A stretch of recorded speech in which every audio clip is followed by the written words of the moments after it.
When you're a war journalist, you see a lot of horrible stuff. All the stories I've done, I've seen the absolute worst of humanity. But I've also gotten to see the best. 6 years ago, I saw him, the greatest, most mysterious hero of our time, up close in action. I witnessed firsthand what he did that day, and it changed everything for me. Anyone listening to this knows exactly who I'm talking about. The guy who saved us, saved Earth, saved mankind. Master Chief Petty Officer Spartan 117, whom we now know is simply the Master Chief. A few months ago, I was hired to do an in-depth profile on the Chief. Exclusive access, the whole thing. Since then, I've gotten to talk to a lot of people who claim they know the real Master Chief. The boy, the soldier, the hero, the traitor. See, I've always known where a story was going before it started. I'd known exactly the story I wanted to tell for years. The story all of us wanted to hear. Glossy, inspiring, the blockbuster hero biography. That's all this was supposed to be. But the truth isn't always that clean. When I pulled that first loose thread, something broke.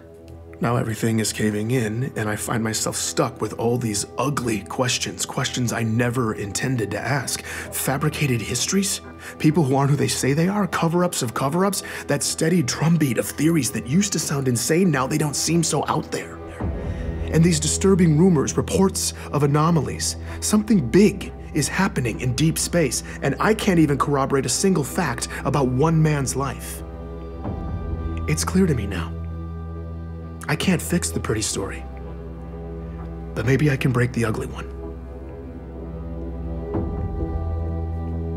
For the first time in my career, I can honestly say I don't know the shape of where this is going. And in fact, the possibilities have me lying awake at night, but I believe we all deserve to know the real story. We need to know where this leads. I know I do. So I find myself back at the beginning. Who is the Master Chief? Where does he come from? And is he keeping us safe? Join me as I hunt the truth about the Master Chief.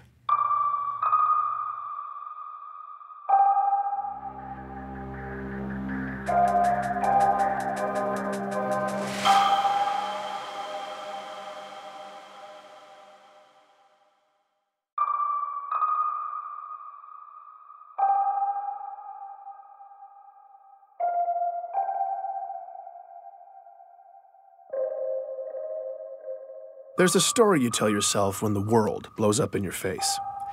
There's no way you could have seen it coming. No one could have, so there was no way to stop it. This is what lets you sleep at night. But go back in your mind to before it all happened. Replay it in your head, except this time, maybe you'll see it. Something small, out of place. Maybe it's just a single thread, but it's the truth. Nobody saw it coming when they arrived. An alien race known as the Covenant. Before 2552, there was no way anything like that could ever happen on Earth. On one of those distant planets in the outer colonies? Maybe. But an attack on Earth? Couldn't happen. Until it did. It's called glassing. Covenant warships rain plasma down on a planet until everything and everyone on the surface melts. Usually it's complete world destruction. Earth only got a taste. The prolonged orbital bombardment destroyed East Africa, killing millions before it ended. None of us were safe anymore. But something else happened that day too. Or someone. You've heard the eyewitness accounts. Every skeptic has seen the footage. I was there, and yet still to this day, it's unbelievable. A massive man in green armor appeared seemingly out of nowhere in New Mombasa, performed superhuman feats to single-handedly repel a global invasion and then disappeared? This was the Master Chief. The Unified Earth Government's military body, the UNSC, eventually released a statement. Who he is, where he came from, and that he's continuing to keep us safe. And that was that. But who is the Master Chief? Where did he come from? Is he continuing to keep us safe? I'm Benjamin Giraud, and this is Hunt the Truth. For all us cosmopolitan Earth types who don't venture into the far reaches of space, there's a planet way out in the outer colonies called Eridanus II. If you're thinking of visiting, don't bother. It was catastrophically glassed in a Covenant attack in 2530. But 19 years before it got wiped out, our hero, Master Chief Petty Officer John 117, then known as John, was born in a metropolis called Elysium City. That's where I started. Do I remember him? Oh, yeah, you don't forget a kid like that. That's Dion Govender. He chatted with me from his home in the outer colonies. Dion's retired now, but years ago he taught John at Elysium City Primary Education Facility number 119. Apparently schools in the outer colonies don't have the catchiest names. John was something else. He was sharp and quick, always evaluating the situation. Other kids just gravitated to him, you know? Dion seemed most excited to talk about John's athletic ability. The kids used to play King of the Hill after school. You know, the old game where you wrestle and push each other to try to be the last man standing. I would walk by sometimes, see him playing after school, you know, and without fail, I swear, it was always John standing alone at the top of that hill. Right. Yeah, every single day. Yeah. Matter of fact, I think the other kids ended up fighting for who got to be king halfway up the hill, because nobody was messing with John. I definitely remember John. You're going way... That's Ellie Bloom, another lifelong resident of the outer colonies. When she was young, she and John lived on the same street, just a few houses down. Well, he was a little younger than me, but let me tell you, that boy did not look like a kindergartner. He was a big kid. My friend Katrina and I used to meet him in this vacant lot in the neighborhood. The three of us would build these obstacle courses out of random junk and then race. You know, just kid stuff. As Ellie talked about her early years in Elysium, it wasn't long before she was getting nostalgic. On warm nights, sometimes our parents would let us go out to the green space and lie in the grass. And we'd just lie there, stare up at the stars. It was a nice place to grow up. Finding Ellie was a huge win for me. When a planet's been glassed, tracking down former residents can be damn near impossible. Any records kept locally, paper, hardened data storage, even human memories, after a full-scale glassing, they're just gone.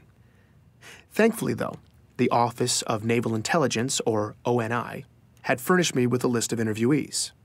That's how I'd gotten Dion. But I wanted to go the extra mile with this story. So I'd hit up some of my old connections in the outer colonies looking for more sources. Ellie was my only hit so far.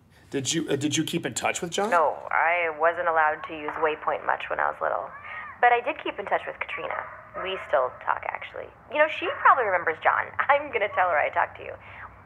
Wait, what was this for again? It's a military thing? Oh, no, John is the Master Chief. What? Yeah, John became the Master Chief. Like the Master Chief? Yep. Oh my God, no way, are you serious? I'm not kidding you, I'm telling you. My God, that's crazy. Ellie lost her mind for a few minutes.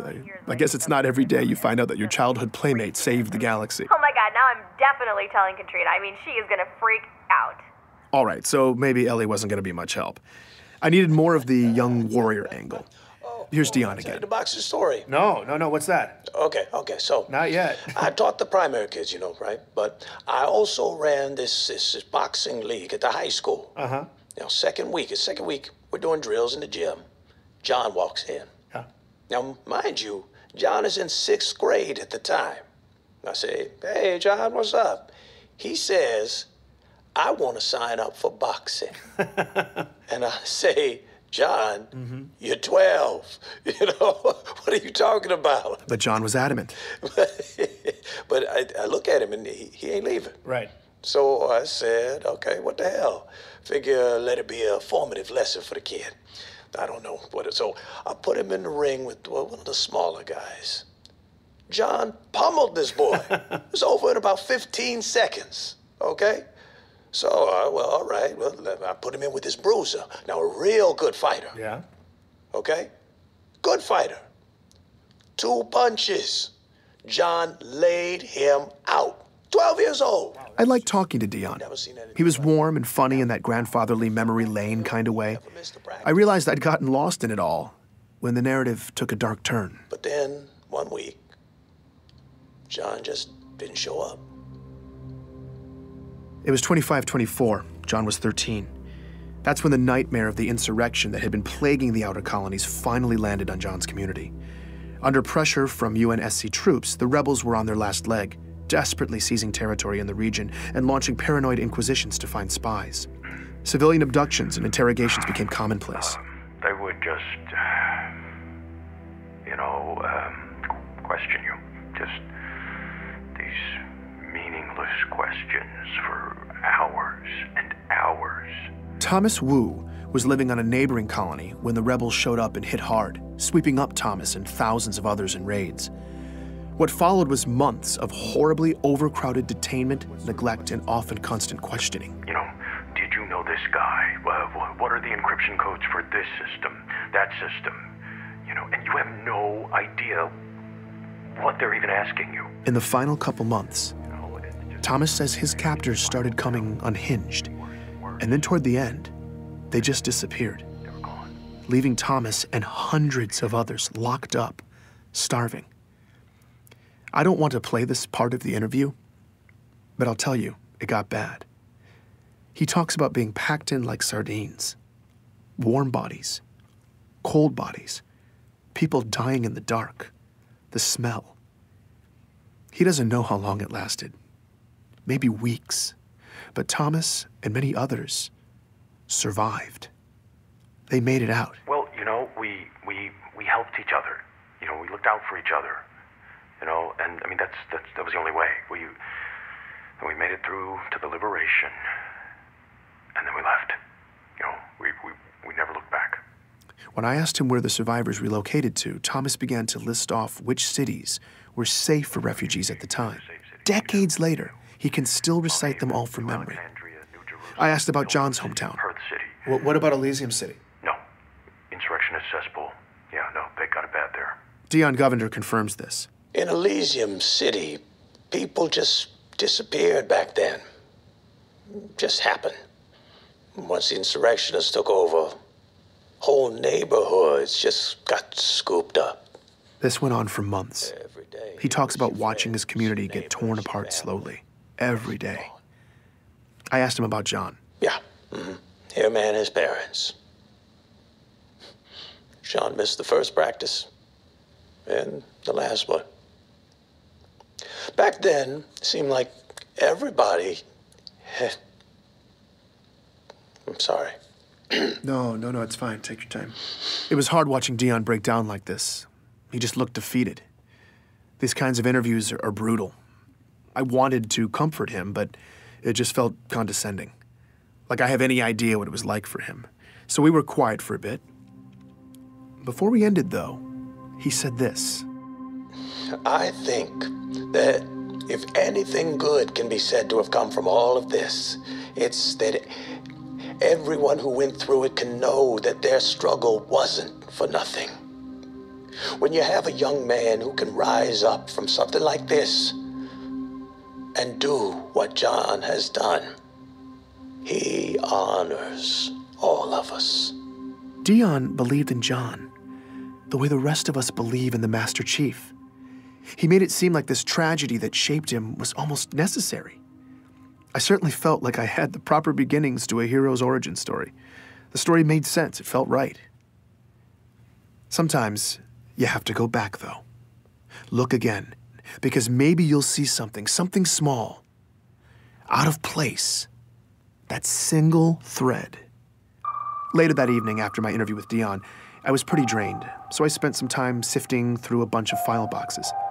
I'd paid this scavenger in the outer colonies to dig around and send over any Elysium City documents she could find. The only local government records left were hard copies, but I took them anyway. I was sorting through a messy box of local census registries when I stumbled across John's name. One line of basic information printed out in black and white. That's when I saw it. A single letter next to his name. D. I was staring at an official document that said quite plainly that in 2517, John died at 6 years old. Please join me for the next episode of Hunt the Truth.